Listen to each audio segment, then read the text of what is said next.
Hey guys, every once in a while I ask you guys what topic you would like to see on a video, and the topic of drawing and painting clothes has been a popular request since forever.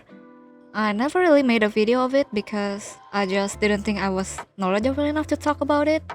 I just made random strokes and hope it would pass as fabric. But lately, as I keep practicing, I think it's slowly making a bit more sense. And while I'm still learning myself, today I want to share with you how I got my struggling brain to understand it a bit better. And today's video is brought to you by Clip Studio Paint. Clip Studio Paint is one of the most popular digital drawing software, and I personally have used CSP on all my works for the entirety of my professional career. CSP is known to be very versatile as you can use it for illustrations, comics, and even 2D animation. CSP is accessible on PC, iPad, and Android, and they offer a free trial for up to 3 months. So if that's something you'll be interested in, you can click on the link on the description below. So let's get to the video. Before we begin, I want to give a quick heads up that this video is less about drawing clothes and more about painting one that looks believable. The key that I personally hold on to is that painting clothes doesn't have to be 100% accurate. It only needs to be believable enough. Reference plays a big role in painting believable clothing, but it's not easy to find or create references for the exact same pose, angle, or material that you're looking for every single time. So even though I highly recommend using references, some understanding of how clothes work also goes a long way. There are 3 main points about understanding clothes folds, and the first point that I want to bring is tension point. If you watch any video about drawing clothes, I think every single video mentions this already, so I'm just going to mention this briefly. Tension points are basically any kind of force applied to a piece of fabric.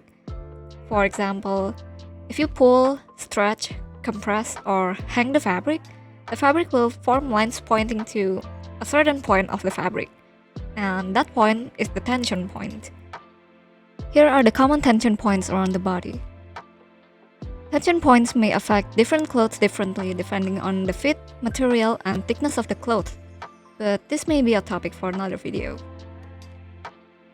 Now on to the second point, separate into 3 main values.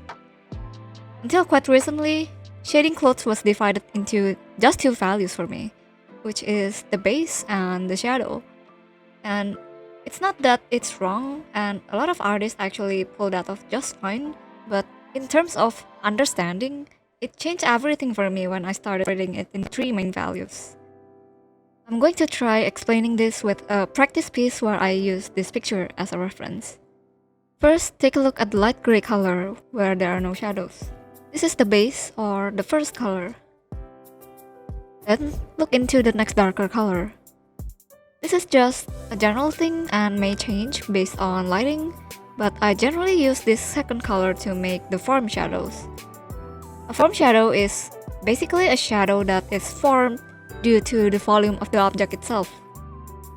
Clothing folds have volume, like how curtains look like a bunch of cylindrical volumes. And I use the second color to draw out these volumes. Next is the third color, which is the darkest color. For me, I generally use this color to make the cast shadows. If form shadow is a shadow that's caused by the volume of the object itself, cast shadow is a shadow that's caused by another object's volume. If we use this ball as an example, this shadow on the ball itself is the form shadow. This shadow cast by the ball onto the floor is called the cast shadow. Just like this ball, clothes folds can also cast shadows into each other and create dark shadows.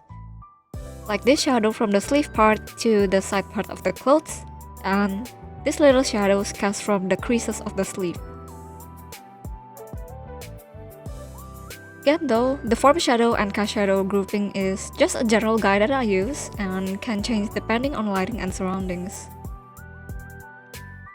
If you see reference pictures, a lot of times these 3 colors blend into each other a lot, and I think that's what makes clothes folds feel abstract.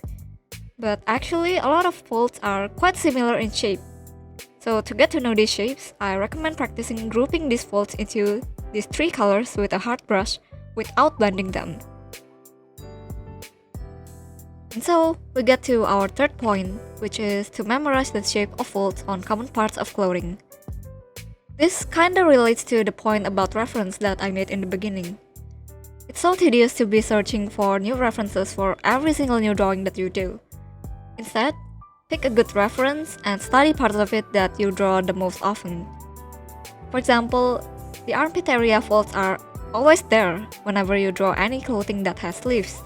And if you look at our references here, the shape of the folds are kind of similar, right? If you remember the common tension points in the human body, you could build your visual library on how the folds around each tension area usually look. For this, I also recommend looking up the 7 types of folds. So now that we have gone through all 3 points of understanding clothing, let's do a quick demo. I'll be using the CSP 3D model as the human base, and I have a couple references here for the common folds that I'll be referring to. Fold lines tend to go from one tension point to another. We're going to start from the shoulder to the elbow, then from the elbow to the wrist. It could also go downwards following gravity or movement, like this one from the wrist shoulder downwards.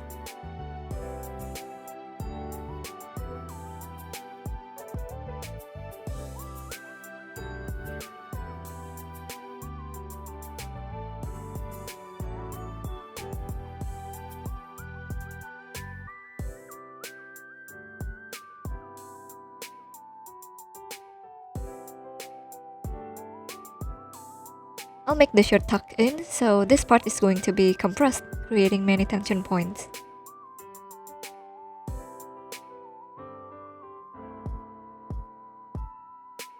Next, let's do the 3 values approach. Since we have our base ready, I'm going to start from the second color to make the form shadows. Now it's time to tackle the third color for the cast shadows. This part will have cast shadow from the raised arm.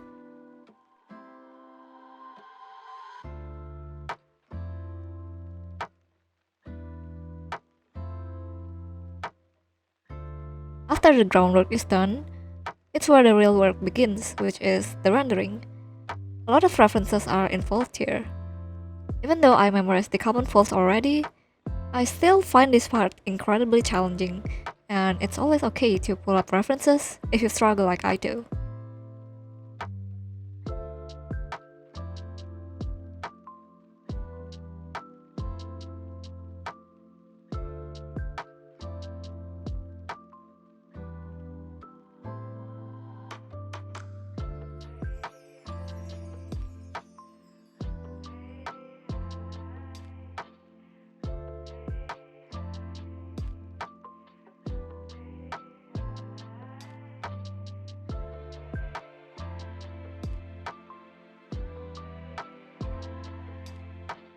I want to add one last tip that helps the clothing look a little more convincing, which is adding the clothes thickness.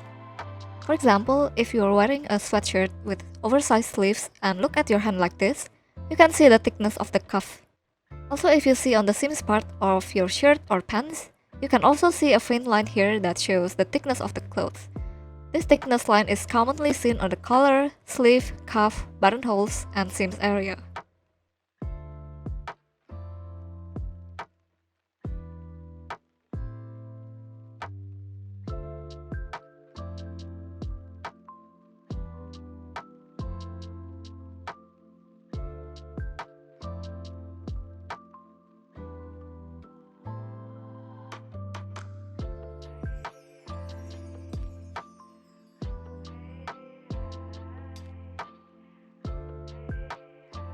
Okay, so the grayscale base is finished, but we have to add the color onto this.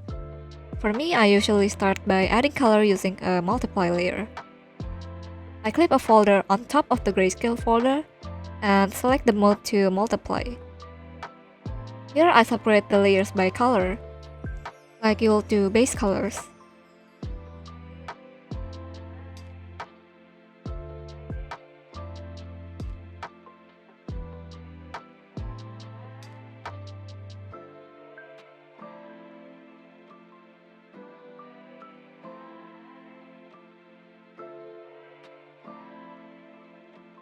I finished filling in the colors, but it looks kind of muted, especially the red part of the jacket. So here I go below the multiply folder and add a new folder using the color layer mode. Since I want to make the red color pop out more, I'll select a red color and fill it in the red part of the jacket. Color layers work best for mid-gray colors, but our gray base is more on the lighter side. So if you want to make the colors go deeper, you can make the gray base darker.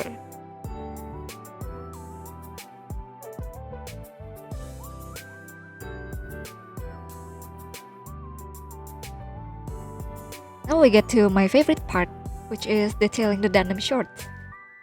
I like painting ripped jeans because this is one part where you can kinda scribble randomly and it actually pass as the real thing.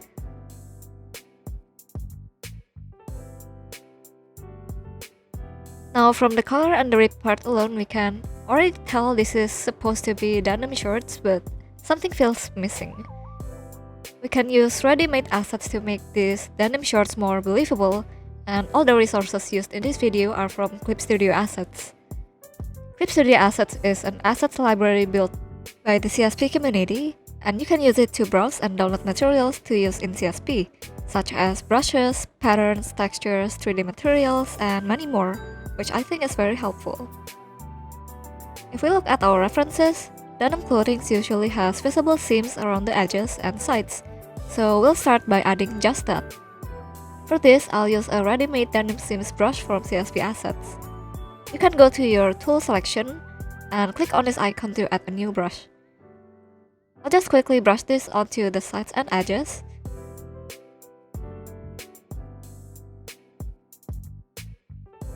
And brush it over with dark blue color to match it with the existing folds and shadows.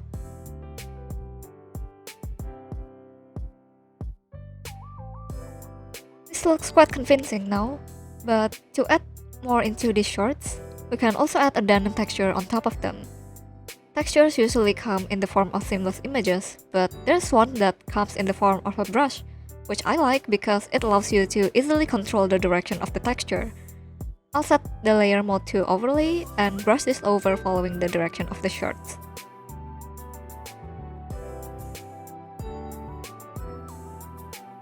I also want to add zipper alongside the jacket's edges.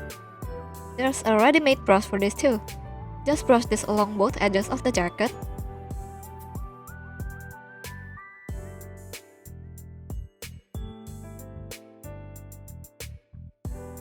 And add the dark shading following the folds of the jacket. If you wanna try all the materials that I'm using in this video, I'll put the link in the description box below. Now the clothes itself is done, but a lot of times clothes have some kind of pattern or graphic on it, don't they? For simple patterns, I prefer to draw out or make them myself, and I'll show you how I do it. Of course, if you choose to use a ready-made pattern, you can skip to the next part. Some time ago, CSP actually released an align and distribute function, and I find that very useful to create simple repeating patterns. I'll make a quick example with this star motif brush. I'll also use the cherry one from the same brush. Copy-paste this motif until there are several of them, and for this to work, you'll need to keep the copied motif in separate layers. Then, go to Window, Align and Distribute to show the window. Select all the star motif layers, and click on this part that says Distribute Horizontal Centers. This will space out the motif evenly horizontally. I'll do the same for the cherry motif.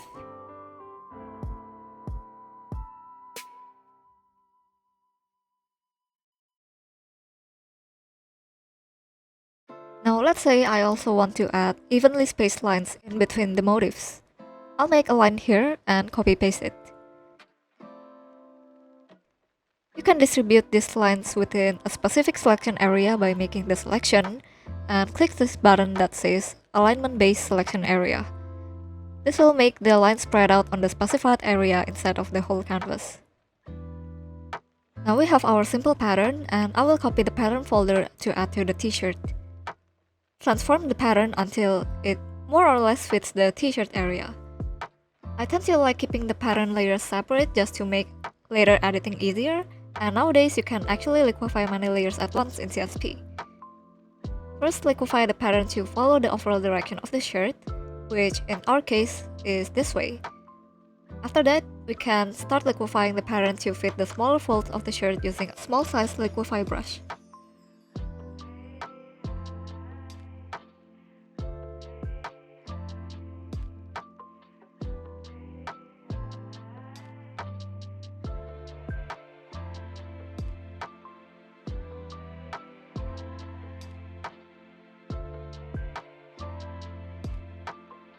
So that's all for today's video. This is just a bit on the topic of painting clothes, and I definitely still have a lot to learn myself, but I hope you find this video helpful even if just a little. If you have your own tips on painting clothes, please also feel free to let us know in the comments. If you want to practice and apply what we learned today, I have prepared some base models including the one I used in this video for free on the link on the description. Additionally, if you think today's video is helpful and want to support me, you can also get the original finished file with all the layers to study for only $1. Lastly, thank you again to Clip Studio Paint for sponsoring this video today. Please also check out my previous collaboration with CSP where I talk about painting hair. If you have any suggestion for the next video's topic, please also feel free to leave a comment below. Thank you so much everyone for watching. I hope you guys find this video helpful, and I'll see you again in the next one.